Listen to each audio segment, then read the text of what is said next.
हाँ जी बाई जी सत श्री अकाल। जिवें कि तुहानूं पता ही आपां हुण सरदूलगढ़ एरिए दे पिंड खैरा खुर्द ते खैरा कलां दी गऊशाला दे विच खड़े आ।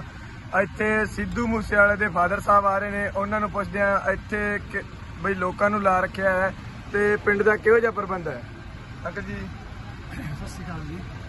पहला मैं सारे पंजाब वासियों का सहयोग करने लिए धन्यवाद करता क्योंकि बड़ा अमृतसर तक तो हरे चारे दी ट्रालियां राशन सारा कुछ आउंदा होया भी सड़क के।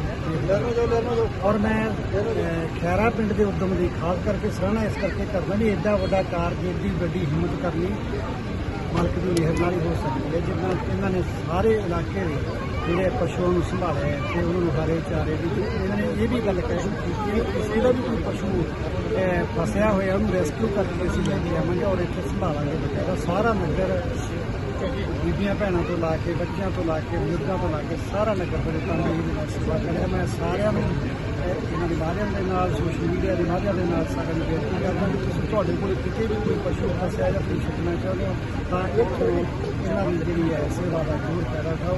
ਧੰਨਵਾਦ ਕਰਦਾ ਮੈਂ ਇੱਕ ਵਾਰ ਫਿਰ ਸਾਰਿਆਂ ਦਾ ਇਸ ਵਿਪਤਾ ਦੇ ਸਾਥ